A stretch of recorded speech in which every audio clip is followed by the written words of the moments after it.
Good afternoon. Thank you all for being here today for this update that we have from the Montgomery Police Department on behalf of the City of Montgomery, our City Council.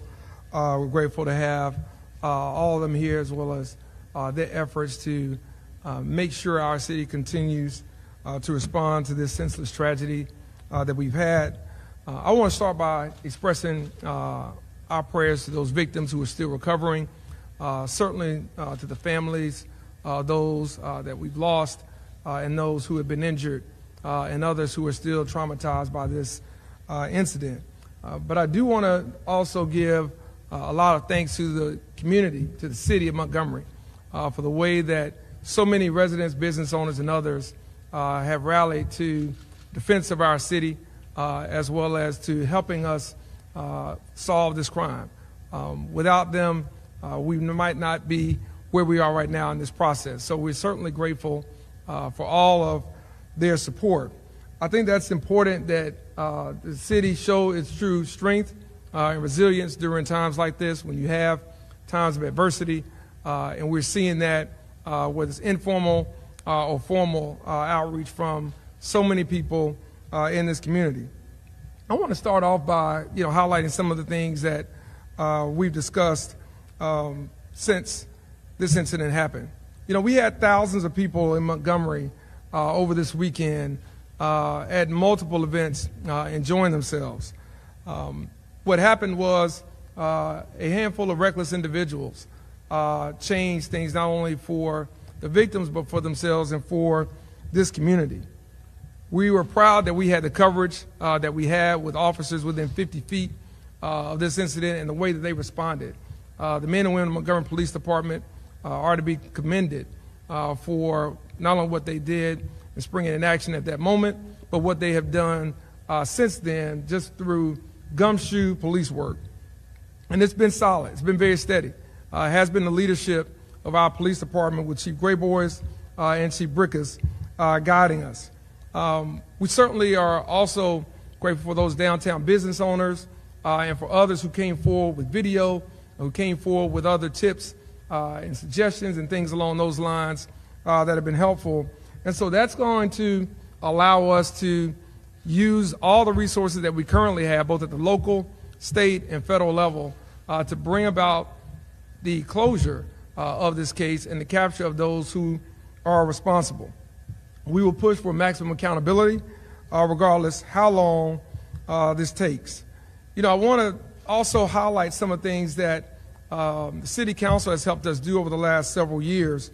In fiscal year 2025, the City Council approved a 15% raise for all Montgomery Police Department officers and a 5% cost of living adjustment for other city employees.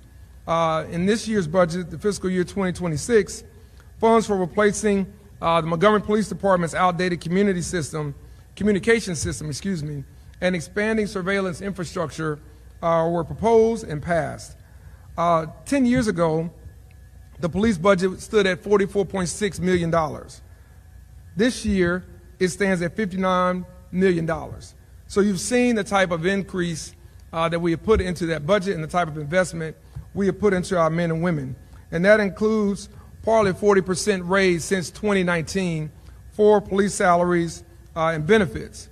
We've also invested almost $10 million in equipment modernization, from new patrol vehicles, tasers, AEDs, K9s, mobile data terminals, and surveillance tech, with much more proposed for this upcoming fiscal year, in particular when it comes to technology and utilizing that as a force multiplier. We've also been partners in the Together We Rise initiative, treating gun violence as a public health crisis, focusing on prevention, intervention, and community engagement.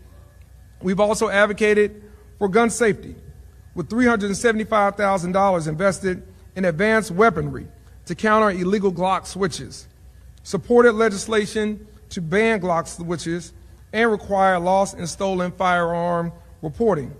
We also have publicly challenged state preemption laws that limit local gun control.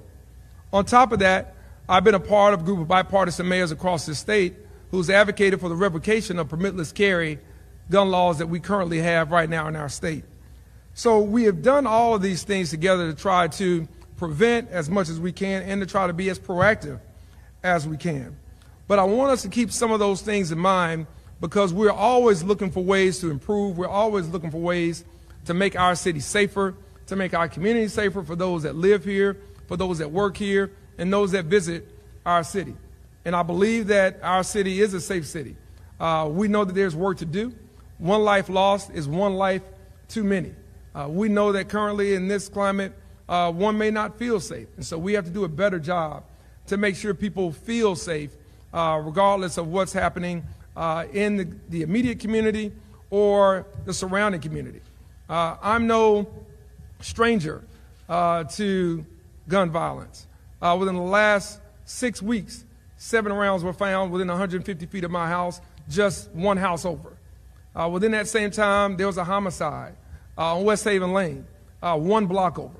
So whether you're the mayor or whether you're just an ordinary citizen going about their business, unfortunately, this becomes too much a part of what we have to deal with each and every day. And so for me, it's personal to get to the bottom of this.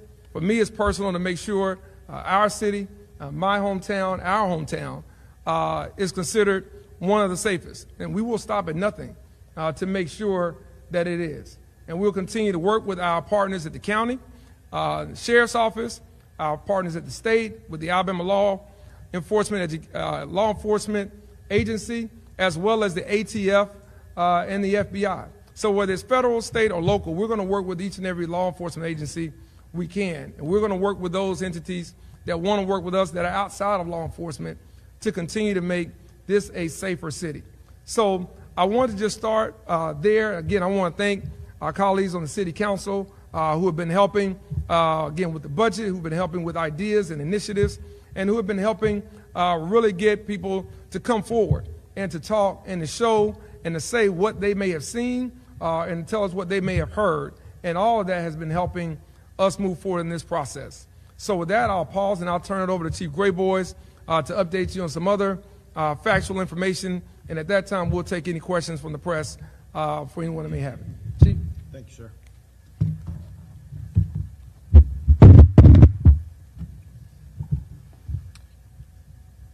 Good afternoon, and thank you for being here today. I want to say thank you to the mayor and his administration, to the city council, to my staff, to Chief Brickus, to my detectives who have been working ceaselessly on this case, along with our partners. One thing I would want to say is we have to pull together because now is the time for unity in our shared purpose in holding the criminals responsible and fixing the damage that they caused. I'm thankful for the citizens that have reached out in support of our agency and the families of the victims. I'm grateful for the citizens who have been calling in tips.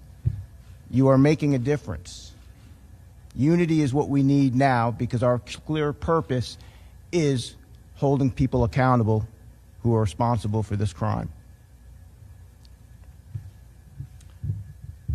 We are 200% committed to this investigation. And we're here to provide a progress report for our ongoing investigation into the mass shooting incident that has deeply affected our city since 11:31 p.m. on Saturday. This case is top priority for the Montgomery Police Department and for every agency working alongside of us. I am thankful for the assistance of our partners at every level. Standing with us is the Montgomery County Sheriff's Office, the Montgomery District Attorney's Office, the Alabama Attorney General's Office, the U.S. Attorney's Office, the Bureau of Alcohol, Tobacco, and Firearms, the Federal Bureau of Investigation, the U.S. Marshals Service, the Alabama Law Enforcement Agency, Alabama Fusion Center, and Central Alabama Crime Stoppers. I also would like to make a note for the Montgomery Fire and Rescue who went into the scene with us Saturday night to assist those who were injured and those who were hurt. They did that selflessly, and they did it on behalf of others. I mention all these names again and in list because that is all the resources that we are bringing to bear on this. There are a lot of them, and they are bearing fruit. Their continued collaboration and assistance demonstrates the strength of our shared goal of protecting the citizens of Montgomery and holding violent offenders accountable swiftly and safely. Our partnerships demonstrate that when we work together, we are stronger, more effective, and better equipped to deliver the results our community expects and deserves, and I have no doubt that together we will bring the suspects in this case to justice. Our detectives, alongside our partners, have been working nonstop. We have been organizing and using every resource at our disposal. We have strong leads. We have developed persons of interest, and I am 100% certain that by the conclusion of this case, we will be ending it with arrests and prosecutions. I'm very specific in my wording there. This investigation, though, is a methodical process. Our investigators, our analysis, the examination of all of the evidence involved, we have to be careful and we have to be right. Now, I know from all of the evidence and all of the factors that I've seen that we are every hour, 1 hour closer to holding the perpetrators accountable. We remain committed to seeing this investigation through with accuracy and integrity because the families of our victims and our community deserve nothing less. At this time, presently, the 5 individuals with life-threatening injuries are still under the same classification of having those life-threatening injuries. The 7 individuals with non-life-threatening injuries are still under that same classification as well. Our thoughts are with them as they continue to recover. Now, we are part of this community. Our officers, we live here. We raise our children here. We share the same hopes and dreams of a safer Montgomery. We urge anyone with information in this case to contact Crime Stoppers at 215-STOP. Again, that's 215-STOP. Or they can contact the Montgomery Police Department directly at 625-2831. Every piece of information helps move this investigation forward. This is an investigation where we do anticipate multiple individuals who are persons of interest and more than likely will be facing charges. We are relentlessly seeking justice for the injured and the deceased. Every victim deserves justice. Every family affected deserves answers. And I'll say this now to the criminals involved in this, all of us are coming for you. We will not rest. We will not relent until we get you. We are coming. We will give updates as they develop.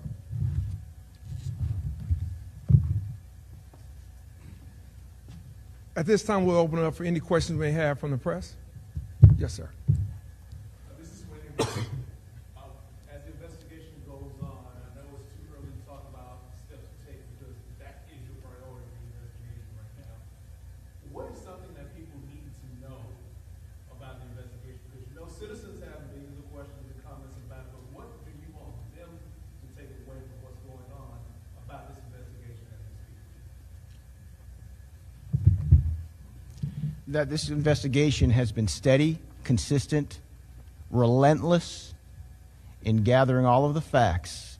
And one thing I want people to be aware of, because like I stated earlier, because my detectives have been working so incredibly hard, and not just them by themselves, they've also been working really hard with investigators from all of our partners, with investigators from ALEA, with investigators from the Sheriff's Office, and with investigators even from the various attorneys' offices that have been assisting us. One of the things I can tell you is that the information coming in as frequent as it is like a fire hose worth of information. And all that information and all of that evidence has to be independently processed and utilized and basically fit into a very large puzzle.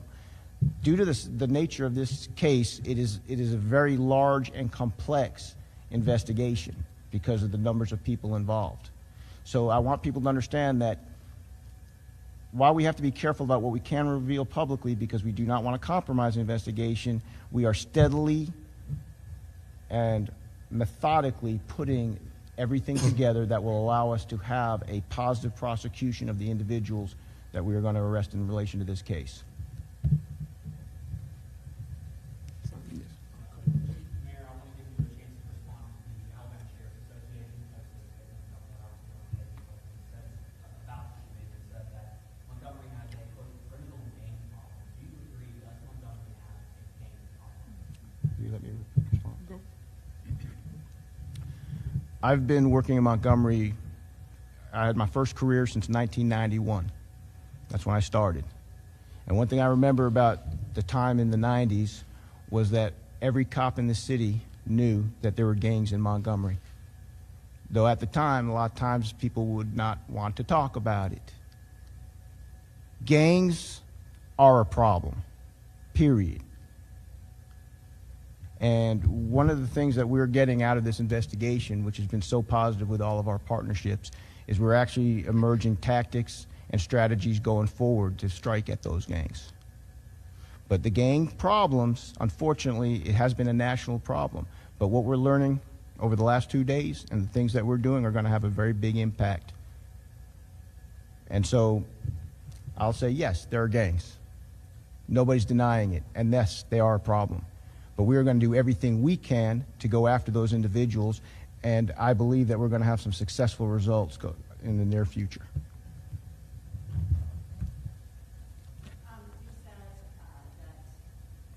said that suspects. Can you tell us how many shooters they believe there were? Not at the present time, because literally this investigation is constantly fluid. I can say without a reasonable doubt that there are multiple shooters involved, but I'm not going to give you the exact number yet until we have completed all of our analysis of all of the video evidence and all of the testimony of the witnesses. To give you an idea, when I said it was a complex investigation, okay, we had so many people out there, and we were literally tracking down every individual who's even out there just to question them. That takes time, and it has to be pieced together. But I guarantee you this, when we conclude this investigation, we're going to give a full breakdown of everything. And just to follow up on that, can you give us an idea of how many leads you've had so far? A lot of them. To give you an exact, that would be too low. We've had lots and lots of leads. In fact, actually, I guarantee you, even though I'm not sitting at the phone bank now, we probably got leads coming in now. So just we have a lot of leads and we're following them. Let me address that as well. I think part of that is also a testament to the community. Again, our city council members that are here from the community. They've shared things with the police chief and the department. I've heard things that I've shared with the police department. Business leaders, community leaders, faith leaders have all been instrumental in leads. And I think that speaks to the type of city that we are. I think that speaks to the type of community that we are. It's come across party lines. It's come across racial lines. It's come across income, class lines. Everybody wants to help. Everybody wants to solve this issue and wants to see this city be all it can be. And, really feels bad for those lives that were lost and those lives that have been forever changed. And I think that's commendable to this community and the city and those that have really, really been pushing for the best outcome of what is a tragic, tragic situation. Yes, sir. To build on my last question for clarification, is there a belief that gangs were involved in this particular incident? And the Sheriff's Association have also said that, quote, this is a culture that decides to only address serious crimes rather than enforcing the law comprehensively. Is that accurate? Well, I'll let you speak to the gang part. I mean, our gang unit has been working. We inherited when I came in 2019. They were working prior to that and prior to that. So we've had a active gang unit for several administrations that continues to do great work. They don't talk about it. They don't run out and brag on themselves or anything other. They just do the work. And we're grateful because they're often in harm's way more than most. But I will speak to kind of the latter part of we're enforcing all laws. And again, we work with Sheriff's Department, we work with our state partners and federal partners. We just had a meeting with the district manager for the ATF, district coordinator, for the ATF, within the last month. So we're always meeting and updating things with our federal partners, and they're updating us on things that are coming around as well. So I would not say that the city is only focused on serious crimes. We're focused on all crimes. And again, I think that is apparent in the overall numbers. What we've got to change, I think, from our perspective, is to make sure that we're having more of an impact where those crimes are, and to make sure that as we arrest some of these people, that they stay behind bars, and that they aren't allowed to kind of come in through the turnstile, in and out on a low bail or low cash bond that may be out there. We've got to look at that. That is a problem. Our men and women, Montgomery Police Department, are doing an outstanding job of arresting people. The community is doing a great job in telling us where the problems are. We've got to make sure across government entities that we're doing a better job in keeping them and holding them regardless of what kind of crime it is, and certainly when it comes to violent crime. Chief, I'll let you address the part on the, you may want to ask that question again, Simon. I may have talked too long. I'll let Chief address that first part. I was just asking for some clarification. Do you believe that gangs are involved in this particular incident? I am not answering that question because of the nature of this investigation as it goes. But as I stated before, when we conclude and we're at a stopping point, then I will be more than happy to give a full breakdown. At present, we're looking at multiple individuals, and that's all I'll say. I asked this before. We had a meeting dealing with a crime a couple months ago. I asked this of you, and please, anyone can answer. Is there a thought about maybe establishing curfews in the city of Montgomery? You would probably need to ask the president of the city council that. Yes, we have received several emails. We started a curfew downtown that we need to look at. So we're looking at a citywide curfew. That's something that's being discussed because we know the nature is a lot of young people that's out doing a lot of these crimes that's going on in the city. So we're looking at, and they want to hold parents accountable too. That's part of the problem that we have, is accountability for your household. Can you tell us if any block switches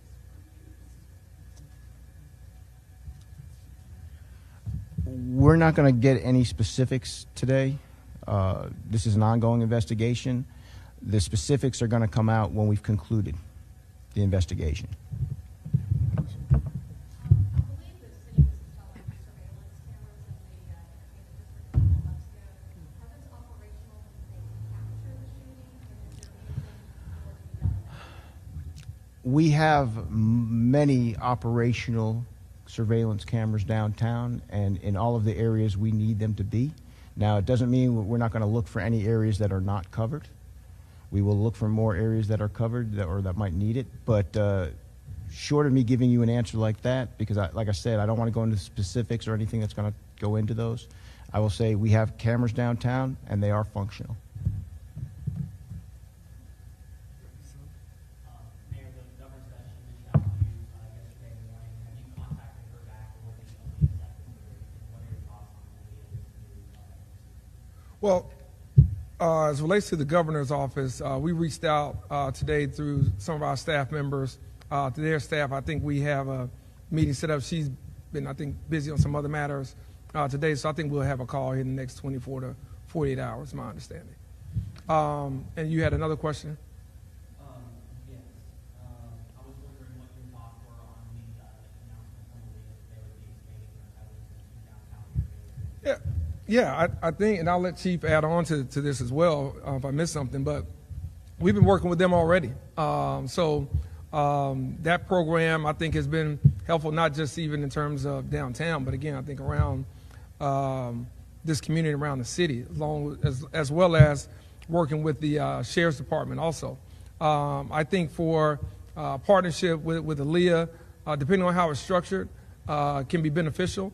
I think our men and women, Montgomery Police Department, been doing a very good job, and under the right circumstances, more collaboration can be impactful. It's already proven out now with federal law enforcement involved. In this case, just happened. We've been able to take those leads and process them a lot quicker with state and federal help. So, yeah, I think for what we've been doing has been solid, and if there are ways to improve that, then we're open to hear about ways to improve it.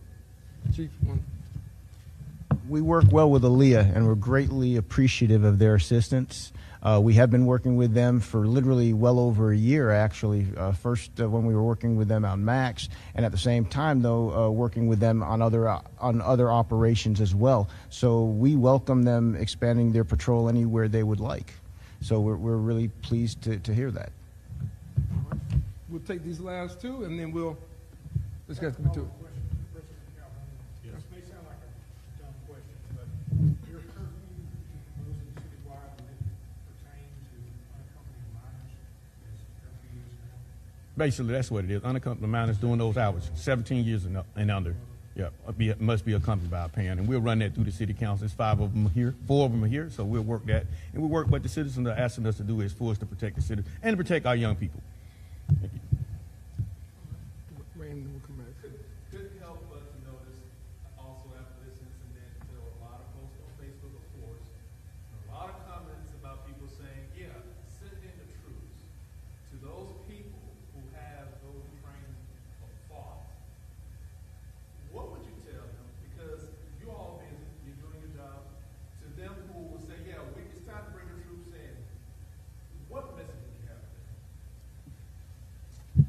I don't think that's a majority of the community. I know there are some loud voices that share that opinion. I think there are many, many others that do not. I think that, again, what we have been doing, working with local, state, and federal partners has helped drive down our crime about 23% year over year. We want it to be double, triple that.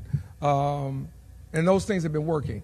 Men and women in the National Guard is not necessary in Montgomery. I don't think it's necessary in any American city. And so I think there are ways to work with local law enforcement and community leaders. And I think there are ways for us to invest in things before we're talking about someone committing a crime. I think there are ways that we can deploy more resources to help people, whether that's mental health, whether that's through education, whether that's through after-school programs and initiatives, whether that's through more funding for workforce development and job skill training. There are a lot of things that lead people into a life of crime. And so to just focus it all on the back end, I don't think is the proper way to address this issue in Montgomery. I don't think it's the proper way to address the issue in any city in Alabama or any city in this country. Yep. Okay. Because the suspects are still out there, do you believe that there's a current threat to the citizens here in Montgomery, and are there extra patrols that are taking place right now? We are taking the appropriate actions as we speak and as we're going forward. I won't say further than that, but this case is under investigation, and we're doing everything we need. Thanks, everybody. We appreciate y'all coming out. Thanks for all the good work. Mr. President, what's